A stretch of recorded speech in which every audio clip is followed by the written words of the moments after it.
E aí, queridos, tudo bem com vocês? Hoje nós vamos dar continuidade à nossa playlist da estrutura da matéria, da formação dos modelos atômicos, através do modelo atômico de John Dalton, que foi publicado pelo Dalton em 1808. Então eu separei essa aula em duas partes, na verdade. A primeira parte vai ser o que baseou o Dalton a criar o seu modelo atômico, a fazer a sua teoria, e depois o que é a sua teoria. Então aqui, ó, no canto esquerdo de vocês está o que baseou o Dalton, e aqui no canto direito de vocês tá como é essa teoria do Dalton, como ela foi postulada, beleza? Então, sem mais delongas, roda a vinheta que a gente vai começar.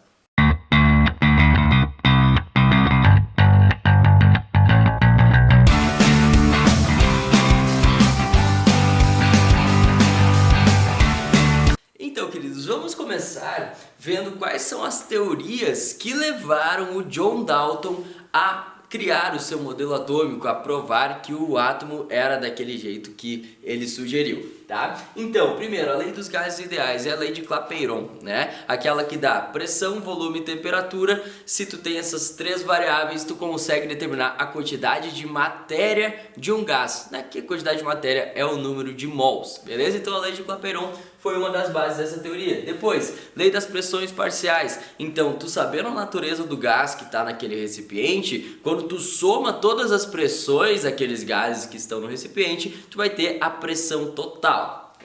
Depois, muito importante, tem até um asteriscozinho aqui, lei da conservação das massas, aquela velha história, nada se cria, nada se perde, tudo se transforma, que o Lavoisier falou, Depois, lei das proporções definidas ou proporções constantes, que o Proust falou, e essas duas aqui constituem as leis ponderais, que foram a principal base para o John Dalton fazer o modelo atômico dele. Já falo um pouquinho mais sobre elas, tá? Depois, as técnicas mais avançadas de análise química, a gente já conseguia, através das massas, diferenciar os elementos químicos ali em 1808. E também uma coisa muito importante que um cara chamado Priestley descobriu o oxigênio, gás oxigênio, porque anteriormente a gente tinha uma teoria do flogístico, tá? Então o Priestley derrubou a teoria do flogístico e descobriu o gás oxigênio. Beleza? Vou só voltar um pouquinho aqui na lei das conservações das massas e lei das proporções definidas, que essas leis elas falam de reações químicas, né? Essas leis nos demonstram que toda a massa dos reagentes precisam estar na massa dos produtos. E aí, de acordo com os postulados de Dalton, essas leis foram fundamentais para esse novo modelo atômico que estava surgindo ali em 1808. Beleza? Então cuida, quando fala de modelo de Dalton, sempre vai ter o nome do Lavoisier e do Proust envolvido, porque as leis ponderais foram fundamentais para o John Dalton criar o modelo atômico dele. Então o que o John Dalton fez? Ele criou 4 postulados e publicou os seus 4 postulados. Olha o que esses postulados diziam. Átomos são esferas e essas esferas são maciças, ou seja, elas possuem massa e também são indivisíveis, então tu não tem como quebrar um átomo. Isso ele continuou com aquela teoria do Leucipo e Demócrito, que a matéria é formada por minúsculas partículas indivisíveis, que são os átomos. Então realmente a matéria é formada por átomos. Esses átomos são esferas, segundo Dalton, e elas são maciças e indivisíveis. Elas têm massa e não podem se dividir. Depois, segundo postulado, átomos de um mesmo elemento são idênticos. Por quê? Porque átomos de um mesmo elemento sempre terão a mesma massa.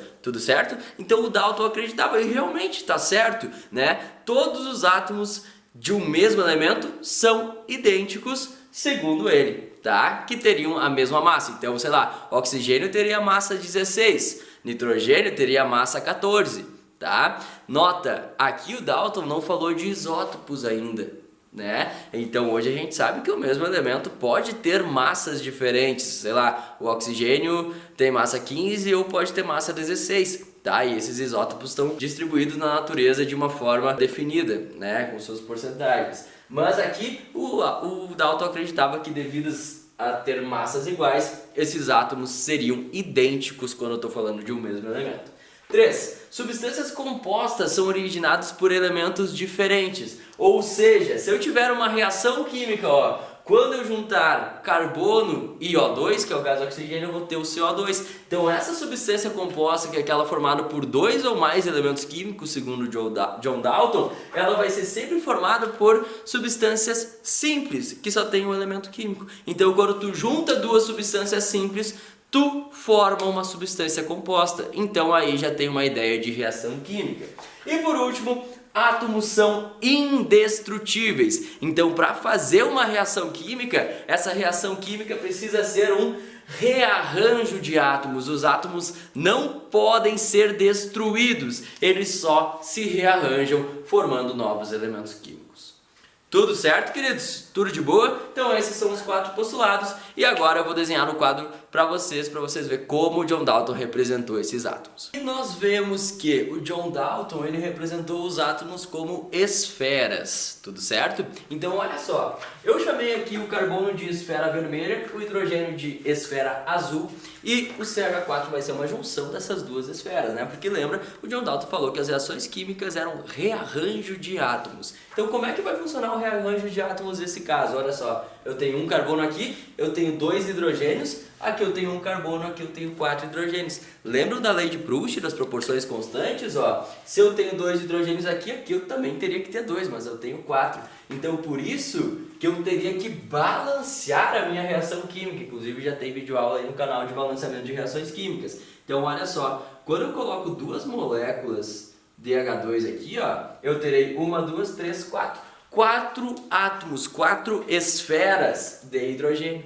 beleza? Agora eu tenho uma de carbono, 4 de hidrogênio, uma de carbono, 4 de hidrogênio. Então essa reação química foi um rearranjo de átomos. O carbono que estava sozinho, os hidrogênios que estavam sozinhos, se juntaram, se rearranjaram para formar o metano. Tá? Questões de massa aqui, queridos, ó. O carbono, se tu olhar na tabela periódica, tem uma massa de 12 gramas, se eu estou considerando 1 mol, né? Aqui, o hidrogênio, cada hidrogênio tem massa de 1 grama, se tu considera 1 mol, então aqui eu vou ter 4 gramas. Quando eu juntar 12 mais 4, eu terei os 16 gramas, que é a massa do metano, beleza? Então o Lavoisier realmente baseou o modelo de Dalton porque as massas se conservam, então a 12 mais 4 dá 16, então conservou-se a massa nessa reação química. E aí os livros lá dizem que o modelo de Dalton é o modelo da bola de bilhar. Eu não gosto dessas analogias, então eu prefiro dizer que o modelo atômico de Dalton é que o átomo é uma esfera maciça e indivisível. Se tu quiser gravar com bola de bilhar, fica à vontade, mas eu não gosto dessas analogias, beleza? Então John Dalton desenhou as reações químicas e assim todo mundo ficou feliz. Se cuidem bastante e um beijo do Gui. Tchau, tchau.